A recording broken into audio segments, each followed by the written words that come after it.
Hi friends, welcome to my channel. ఎలా ఉన్నారు, ఏం చేస్తున్నారు? కామెంట్ సెక్షన్లో నాతో షేర్ చేసుకోవడం అస్సలు మర్చిపోద్దు. ఈరోజు వీడియోలో మీరేం చూడబోతున్నారంటే ఒక సూపర్ యమ్మీ చిల్లీ చీజ్ కార్న్ రెసిపీ చూడబోతున్నారు. కొన్ని టిప్స్ అండ్ ట్రిక్స్ చూడబోతున్నారు. మినిమలిస్ట్ స్కిన్ కేర్ ప్రోడక్ట్స్ చూడబోతున్నారు. అండ్ దాంతో పాటుగా హెయిర్కి సంబంధించిన ఒక రెసిపీ చూడబోతున్నాను అనమాట. ఏంటి సిరి 8 నిమిషాల వీడియోలో ఇన్ని చేపించేస్తున్నావా అంటే, ఎస్ అవునండి. ఫస్ట్ థింగ్ వచ్చేసి మనం ఐరన్ కడాయిలో ఏదో ఒక్క రెసిపీ అయినా ఎవ్రీడే చేసుకుంటూ ఉంటే మన బాడీలోకి ఐరన్ వెళ్తుంది, అప్పుడు చాలా మంచిది అంట. అందుకోసం కొంచెం మళ్ళీ దాన్ని బయటికి తీసాను. ఇట్స్ కొంచెం డిఫికల్ట్ అనమాట వీటిని మెయింటైన్ చేయడము. చాలామంది అడిగారు అది ఎలా మెయింటైన్ చేస్తున్నారు అనేసి. మెయింటైన్ చేయడం అంటే తెలియని వాళ్ళకి చెప్తున్నా, తెలిసిన వాళ్ళు ఆల్రెడీ ఈ పాటికే ప్రోస్ అయిపోయి ఉంటారు. ఇది ఏంటంటే మనం తోమిన తర్వాత కొంచెం డ్రై ప్లేసెస్లో ఉంచాలి. తడి అన్నది తగలకుండా చూసుకోవాలి. తడి తగలకుండా ఉండాలంటే యాజ్ యూజువల్ ఎండ్ ప్లేస్లో పెట్టాలి. దాని తర్వాత వీలైతే ఎవ్రీడే యూజ్ చేస్తే ఆయిల్ అక్కర్లేదు, కానీ మీరు కొన్ని రోజులు గ్యాప్ ఇస్తారంటే ఆయిల్ కొంచెం అప్లై చేసి పక్కన పెట్టుకోవాలి వాడే ముందు. అలా అనమాట. అది కొంచెం కొంచెం చేస్తే మనకి ఇవి నాన్ స్టిక్ లాగే పనిచేస్తాయి. ఈరోజు నేను అరటికాయలు ఎప్పుడు చేస్తున్నాను అనమాట. దీంట్లో కొన్ని రెసిపీస్ ఐ థింక్ వాటితో రియాక్ట్ అయిపోతాయో ఏంటో, అవి కొంచెం కొంచెం బ్లాక్గా అయిపోతాయి. దానంత మాత్రాన అదేమీ తప్పు విషయం కాదనమాట. సంథింగ్ లైక్ వంకాయ వండామనుకోండి, బ్లాక్ అయిపోతే వాటికి మాత్రం నేను నార్మల్ వే వండుకుంటాను అనమాట. అండ్ మీకు తెలుసు కదా, నా దగ్గర ఇది ఒకటి ఉంది. ఇది కాదు, ఇలాంటివి చాలా చాలా ఉన్నాయన్నమాట. కెటిల్స్ లాంటివి. ఇందులో చిన్న చిన్న రెసిపీస్ కూడా చేసుకోవచ్చు. వెరీ గుడ్ ఫర్ హాస్టలర్స్ అనమాట. హాస్టలర్స్, న్యూ మామీస్, వీళ్ళందరికీ ఇది చాలా హెల్ప్ఫుల్ అవుతుంది. ట్రావెలింగ్ టైంలో పట్టుకుని వెళ్ళొచ్చు, అన్నీ చేయొచ్చు. నేను వచ్చేసి నిన్నాకలే రీల్స్లోని ఒక చీజ్ కార్న్ అన్నది ఒకటి చూసా. అది నాకు మస్తు యమీ అనిపించింది. అంతే అనిపించిన వెంటనే ఇంట్లో ఏ వస్తువులు ఉంటే ఫటాఫట్ చేసేయాలనిపిస్తుంది అనమాట. అండ్ కుషాల్ కూడా ఇప్పుడు ఇంట్లోనే ఉంటున్నాడా, వాడికి కూడా రోజంతా ఆకలి, ఏదైనా ఇవ్వు మమ్మీ, ఏదైనా ఇవ్వు అంటూనే ఉన్నాడు. లైక్ ఒక్కొక్కసారి మనం అబ్జర్వ్ చేస్తే ఒక్కొక్క పిల్లలది అపెటైట్ బాగుంటుంది, ఒక్కొక్కసారి ఒక అస్సలు తినడానికి ఇష్టపడరు. అంటే ఇప్పుడు మా బాబు మంచిగా తినే ఇష్టపడే స్టేజ్లో ఉన్నాడు అనమాట. కొన్నిసార్లు అయితే అస్సలు వారం 5 రోజులు ఏది తినడానికి ఇష్టపడ్డనమాట. ఆ స్టేజ్ కూడా వస్తుంది, ఈ స్టేజ్ కూడా వస్తుంది. అంటే కొత్త మమ్మీస్కి చెప్తున్నాను అనమాట. తినట్లేదా అని ఎక్కువ టెన్షన్ పడిపోకండి, ఎక్కువ తినేస్తున్నాడని ఎక్కువ భయము పడిపోకండి. ఇట్స్ ఫేజెస్ అనమాట. ఇదేంటి అంటే ఫస్ట్ కొంచెం బటర్ యాడ్ చేసుకుంటాం. దాని లోపల మనం కార్న్ యాడ్ చేసేస్తాము, సాల్ట్ యాడ్ చేసేస్తాం, చిల్లీ ఫ్లేక్స్ యాడ్ చేసేస్తాం అనమాట. నాది ఫ్రోజన్ కార్న్ కదా, అందుకోసమే వాటర్ రిలీజ్ చేసింది. ఆ వాటర్ ఆల్మోస్ట్ అయిపోయింది, కొంచెం కొంచెం ఉంది అన్నప్పుడు ఒక చీజ్ షీట్ ఏదైతే ఉంటుందో, చీజ్ స్లైస్ అంటారేమో, దాన్ని ఇందులో యాడ్ చేసేస్తాము. ఫ్లేమ్ పెట్టేస్తాము, ఫ్లేమ్ కాదు అది ఆన్ చేసేస్తాం.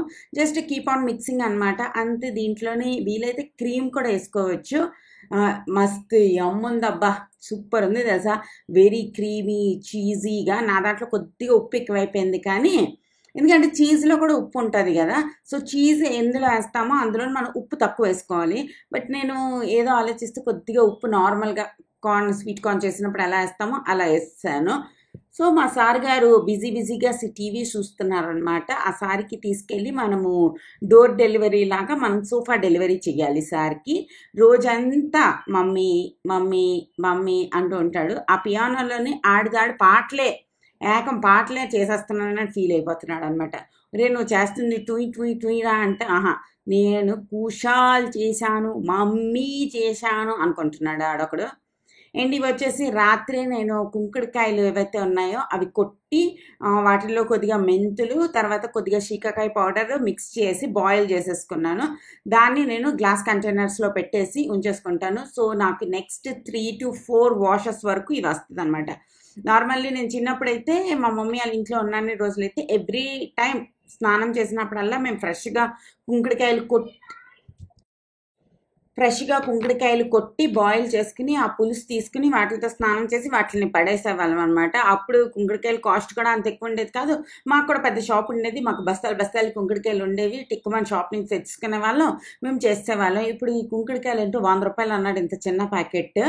సో అలా ఇసిరేయడానికి మనసు ఒప్పుతే. అండ్ ఇప్పుడు నాకు ఏంటంటే ప్రతి వారం కొట్టి బాయిల్ చేసే ఓపిక కూడా లేదనమాట. అందుకోసం నేను కొంచెం ఎక్కువ చేసేసుకుని ఉంచేసుకుంటాను.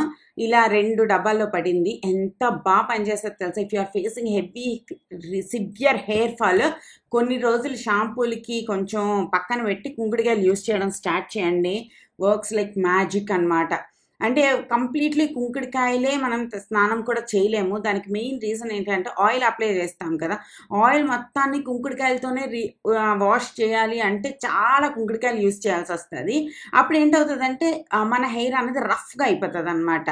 సో అలా అవ్వకుండా ఉండాలి అంటే నేనేం చేస్తానంటే, నువ్వు జుట్టు గురించి చెప్పొద్దు అనొద్దు, ఇట్స్ లైక్ ఇంపార్టెంట్ అనమాట. సో నేనేం చేస్తానంటే ఫస్ట్ వాష్ ఏదైతే ఉంటుందో షాంపూని కొంచెం డైల్యూట్ చేసి వాష్ చేస్తా, సో దట్ ఆయిల్ మొత్తాన్ని అది ఈజీగా రిలీజ్ చేసేస్తుంది, ఐ మీన్ క్లీన్ చేసేస్తుంది. దాని సెకండ్ వాష్ ఏదైతే ఉంటుందో అది కుంకుడికాయలతో చేస్తాను అనమాట. అప్పుడు మనకి కుంకుడికాయల పులుసు కూడా తక్కువ యూజ్ అవుతుంది అండ్ మనకి ఎక్కువ కష్టపడాల్సిన అవసరం లేదు, హెయిర్ కూడా డ్రై అవ్వకుండా ఉంటుంది. ఈ ట్రిక్ మా మమ్మీ చిన్నప్పుడు నేర్పించింది. నేను మొత్తం కుంకుడికాయలతో స్నానం చేయలేకపోతున్నాను మమ్మీ అంటే, మా మమ్మీ ఫస్ట్ వాష్ షాంపూతో చేస్తే సెకండ్ వాష్ కుంకుడికాయలతో చెయ్యి, ఆ షాంపూది కెమికల్స్ కూడా ఈ కుంకుడికాయలు తీసేస్తుంది అండ్ బాగుంటుంది అనమాట. ఇట్ వర్క్స్ ఫర్ మీ అండి. సో నేను మీతో కూడా షేర్ చేస్తున్నాను. అండ్ నా హెయిర్ ఫాల్ అయితే లాస్ట్ 1 మంత్ నుంచి బాగా తగ్గింది. Touch wood. ఎప్పుడు నేను తగ్గిందని వీడియోలో చెప్పిన నెక్స్ట్ డే నుంచి ఊడిపోవడం ఇలా స్టార్ట్ అయిపోద్ది. మస్తు నజర్ పడుతుందండి నాకు అందుకే కొంచెం బోల్డన్ విషయాలు షేర్ చేయాలంటే కొంచెం భయం వేస్తుంది. బట్ ఎనీవే మనం చాలా క్లోజ్ సర్కిల్లోనే మన వీడియోస్ చూస్తారనమాట. నాట్ లైక్ ఇదేమి కొత్త మనుషులనేమి మన ఛానల్ అంత అట్రాక్ట్ చేయదనమాట. ఎవరు చూస్తున్నారో వాళ్ళే చూస్తారు, వాళ్ళకి నా గురించి మస్తు తెలుసు కాబట్టి ఇట్స్ ఓకే అన్నట్టు షేర్ చేసుకుంటూ ఉంటా. ఓకేనా? అండ్ ఇది ట్రై చేయండి, వర్క్స్ లైక్ మ్యాజిక్ అనమాట. దాంతోపాటు ఇంకొక రోజ్మేరీ వాటర్ కూడా చేసి చూపిస్తాను ఈరోజు. అది కూడా చాలా బాగా పనిచేస్తుంది. రోజ్మేరీ వాటర్ మీరు తలకు పట్టించడానికి ఇష్టం లేదనుకుంటే ప్యాక్స్ కలిపినప్పుడు వాటర్ బదులు రోజ్మేరీ వాటర్ని మీరు యాడ్ చేయొచ్చు అనమాట. అది మన లంచ్ ప్లేట్ పాల ప్యాకెట్ ఒకటి ఇరిగిపోతే దాంతో జిన్ను ఎప్పుడు చేశాను అనమాట. రోజ్మేరీ వాటర్ కూడా చాలా ఈజీ. జస్ట్ ఒక 200 to 300 ml వాటర్ తీసుకోండి. దాంట్లో రోజ్మేరీ లీవ్స్ ఒక 2-3 స్పూన్స్ నిండా వేయండి. 2-3 కాదు 4-5 స్పూన్స్ నిండా వేయండి. దాంట్లో కూడా కొద్దిగా మెంతులు యాడ్ చేసుకోండి. అండ్ ఒక 15 minutes బాయిల్ చేసి చల్లక చేసిన తర్వాత వీటిని ఫ్రిడ్జ్లో పెట్టేసుకోవాలి. మనకి ఎవ్రీడే వాటర్ అప్లై చేసుకుంటే జలుబు అయిపోద్ది కాబట్టి మనం ప్యాక్స్ ఏమైనా అప్లై చేసినప్పుడు ఈ వాటర్ని మిక్స్ చేసుకోవచ్చు అనమాట. అండ్ నా సీరం గురించి అడుగుతున్నారు. ఈ సీరమేనండి, మస్తు పనిచేసింది. TAC acne and scars correction serum అనమాట. మై స్కిన్ కేర్ అన్నది ఎంత తగ్గిపోయింది అంటే లైక్ ప్రోడక్ట్స్ అన్నవి నాకు ఒక 15 days ముందు మస్తు యాక్ని అన్నీ అయిపోయింది. So I went for minimal అనమాట. ఏదైతే లైఫ్ టైం ట్రస్టెడ్ ఉంటుందో ఆ ప్రోడక్ట్సే యూజ్ చేయడం స్టార్ట్ చేసా. ఈ ఒక్క సీరం యూజ్ చేస్తున్నాను, చాలా చాలా బాగా పనిచేసింది. నా ఫేస్ మీద ఉన్న స్పాట్స్ అన్నిటిని చాలా వరకు తగ్గించింది. ఈ పౌడర్ వచ్చేసి neem face wash moisturiser serum, అంతేనండి నా skin కేర్లో from last 15 to 20 days నుంచి ఇంకేం యూజ్ చేయట్లే. నో సన్ స్క్రీన్, నథింగ్ అనమాట. అంటే నేను ఎక్కువ ఎండలో ఎక్కడికి వెళ్ళను కూడా లేవట్లేదు. అది నా మినిమల్ స్కిన్ కేర్. అది ఈరోజు వీడియో. మరో వీడియోతో రేపు కలుస్తా. బాయ్.